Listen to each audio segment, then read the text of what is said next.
Shalom. Call hello Yahweh Bashem Abishai Bashem Rakakwadash. Double honors unto the apostles and the elders. Salutations to all my fellow laborers doing this work in truth and sincerity, risking their lives and freedom to do so, now more so than ever. To the scattered elect that are scattered among the heathen nations around the four corners of the earth, that be like unto the speckled bird, the Israelite foreigners, and to the Akwaf that are listening and learning.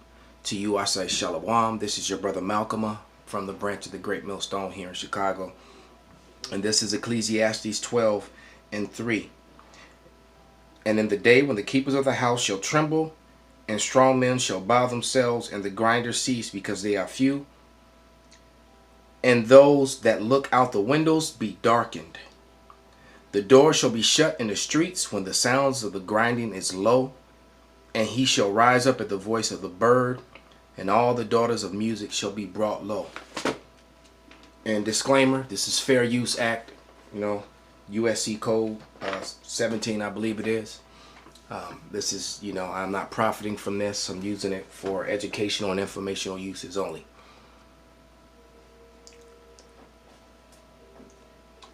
All right, so we have another stimulus bill that is coming up. And God only knows what they're putting in these things, and there's nobody doing their job in Congress or in the Senate. We have Representative Thomas Massie, who got massacred, just last week, for standing up and saying, no, you have to have these people come in and actually debate the bill. Right now, Nancy Pelosi is passing all of these things. This is just the leadership in Congress and the leadership in Senate just doing business and railroading all of this stuff through, and it's absolutely unconstitutional. Thomas Massie, who is being a watchdog of our money and our Constitution, welcome to the program, sir. How are you? Thanks for having me on, Glenn. Yeah, the swamp nearly crushed me 10 days ago for insisting that Congress show up for work. And they're going to try and do it again. They're trying to pass bills with nobody there. It's not constitutional. And tell me why truck drivers and nurses and grocery store workers have to go to work, but Congress doesn't. It's obscene, Thomas. It really is obscene. I mean, I understand if they don't, but most of them are old and, are prime candidates for getting this. So I understand that they don't want to go in, but then fine. Do it on the phone, do it on the internet. That's what we're all having to do. Do it on Zoom. You can do it, Congress. They're not even looking for ways to do it. In fact, Nancy Pelosi has said she won't call everybody back because it's just too dangerous. Glenn, we're telling millions of school children to go to school online, and Congress can't even hold a hearing online. It's ridiculous. This is what I said this time. So they're going to try and do something by UC. I don't want to get crushed again. I know I'm going to get crushed again. But what I've said is vote remotely. Enable voting remotely for Congress. If you don't want to show up for work, at least work from home. But this is about not having any accountability. And by the way, this loan program, is it appropriate to call it a loan program if you expect 100% of the loans to default? The banks are not loan originators, they're grant administrators, and it's free money. When you put up a sign and say free money, is it any surprise that you run out of $300 billion the first day? No, we'll run out of $250 billion. The White House told me when they were trying to get me to vote for this bill 10 days ago, it's so big, we're making it so big so we won't have to revisit this issue until like July or August. That's what they told me. Oh, don't worry, we got plenty of money there, the Fed can leverage it, you won't have to vote on anything like this again. And here we are not even 2 weeks later, and they're telling us they need, the Senate Republicans are saying $250 billion, and then Pelosi saying, no, we need another $250 billion, so this would be $500 billion, not even 2 weeks after the first bill. And they don't want anybody to go on record. So what's in this bill? Thomas, do you have any idea? I know that they're now saying, the Democrats are saying they won't vote unless, and this kills me, unless we change our voting system in November and we allow some sort of remote voting for every American. Yet they won't remote vote for the bill. Yeah, they won't. Yeah, they can't enable remote voting for 535 members of Congress. I don't think it's going to go well with the general public. By the way, that's a state issue. There are states that have mail-in ballots, and there are states that don't. There's no reason to nationalize this. This is something that the states handle. People need to get out their constitutions and look at them. And I will tell you something, Glenn. I see a very grim future here in a few weeks if the governors don't reverse course. The assembly lines are shutting down. People, when you see these jobless numbers, those are people who aren't going to the factories and aren't working.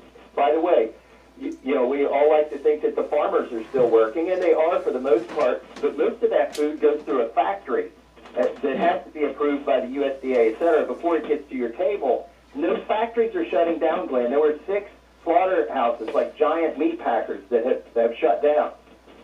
I know that.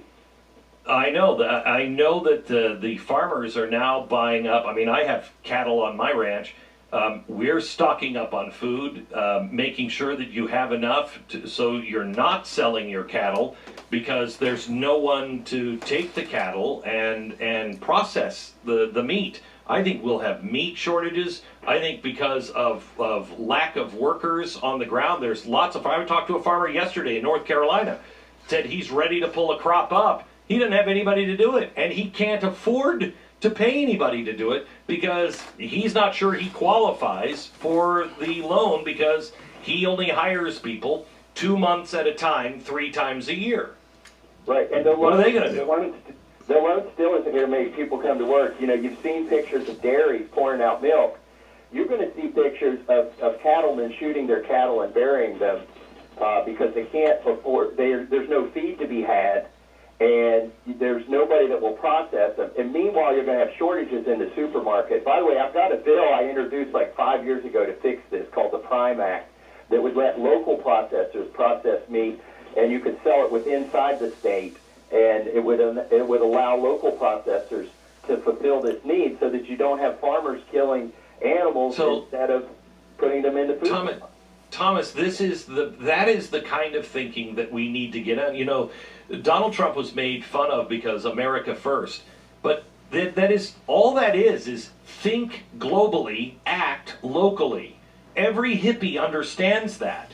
Yeah. And all you're saying is give the local people a chance to do things without having to go through the federal government. Let the states do it the way our Constitution was built. So what's the hold up on this one?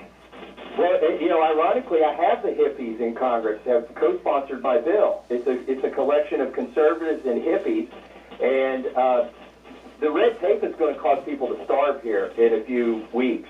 I'm telling you, if something doesn't change, it's going to get ugly. And the people who are still going to work, the productive members of society, they're going to when neighbors start taking stuff from other neighbors. And they're going to be able to justify it in their mind, right? They're going to look at a neighbor who's got all this food and say, you know, my kid needs to eat. That guy hoarded food. That's not fair. I'm going to take his stuff. When people start taking other people's stuff, then the productive members of society are going to stay home to guard their stuff. And it's going to just grind to a halt so quickly. And we are weak. We are weeks away. This is quite a charge. I've been talking about food shortages now for a while, but I don't predict them coming this quickly. This is 2 Ezra 15 and 18. For because of their pride, the city shall be troubled, the houses shall be destroyed, and men shall be afraid. A man shall have no pity upon his neighbor, but shall destroy their houses with the sword and spoil their goods because of the lack of bread and for great tribulation. Call halal Yahweh Bashim Abishai Bashim Rakakwadash Wa Abba Babal Shalom.